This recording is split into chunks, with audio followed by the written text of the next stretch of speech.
Zane Clodfelter with Otters TV, here with Otter John Schultz. John, it's great to see you back in an Otters uniform for another year here at Bosse Field. It's great to see you again, Zane. Thanks for having me. Yeah, how much have you missed this place? A lot, more than I'd like to admit. Right. It's been a little while for me, and just to be back on this field, I'm looking forward to opening night, seeing some fans in here, just being back with the guys, coaching staff. I just feel like I'm home. I feel like I'm back with my second family, and it's just a really cool feeling. I know you were planning on coming back in 2020. The world had different things in mind. So knowing what happened, how did you stay in game shape trying to get out here for 2021? Just anything you could. I mean, honestly, I was in the same position as all these guys here. You just had to grind. I was lucky enough to find a gym that I was able to go in early in the morning when no one else was there, and when that opportunity kind of fell by the wayside, I found another gym that let me do that. So you just had to keep grinding it out and finding ways to stay ready. And I had some extra time to get back into game shape. I still feel like nothing compares to getting out on this field with spikes, but it was a good experience. I mean, it was tough, but I don't think coming back was going to be easy anyway. So I'm just happy to be here. Spring training had to be interesting for you because of not playing last year. Do you feel like you've knocked off the rust, or doing it the best you can? I'm doing the best I can. I mean, I'm a little bit older, and every day things hurt a little bit more. Things I realized I didn't have. Certain muscle groups I didn't know existed. But I got to give credit to Andy and the staff. They've really taken care of me, just like they've taken care of all these guys. They've kind of had to walk that fine line between protecting players and giving them fair evaluations. And with all the games we've had, they've done a really great job.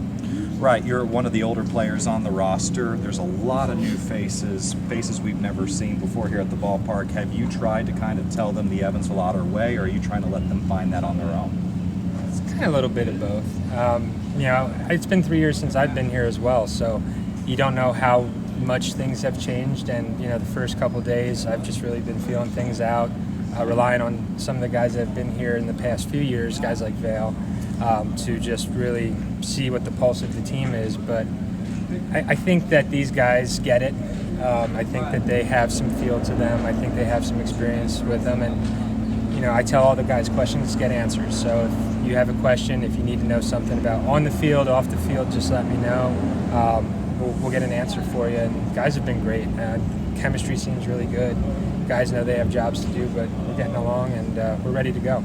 Obviously, the Frontier League is a lot different from the last time when you were suiting up for the Otters. There's been expansion. There's now teams in New York, Canada, whenever the border situation permits. And then there's the new look as well with the new jerseys and the new hats.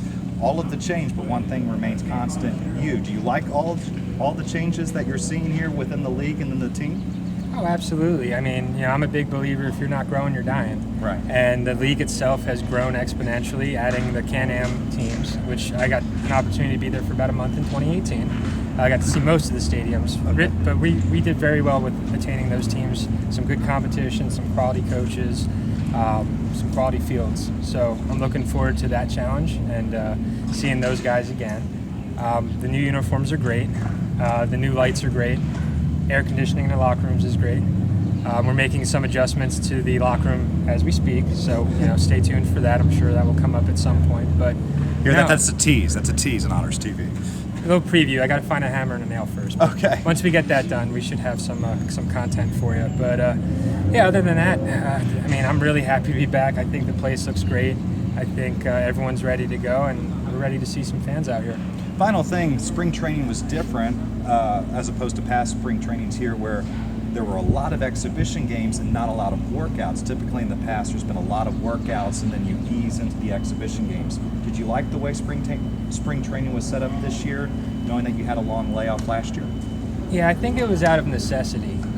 With everyone being out at least a year, it was tough to get back into the swing of things. I mean, having workouts would have been great, but guys needed to play. And I think getting the rust off, getting the failure out of the way early is going to pay off dividends in the future. I think it was a great idea. I really enjoyed it. I know the guys enjoyed the competition. And at the end of the day, like I said, workouts are great, but nothing beats pure competition. And even if it's an exhibition game, you're out there competing against, the other team. yourself, and just getting ready to go. So I think that was a good situation, a good strategy by the staff, and we'll see how it pays off. We'll see. He's John Schultz. I'm Zane Clodfelter. This has been Otters TV.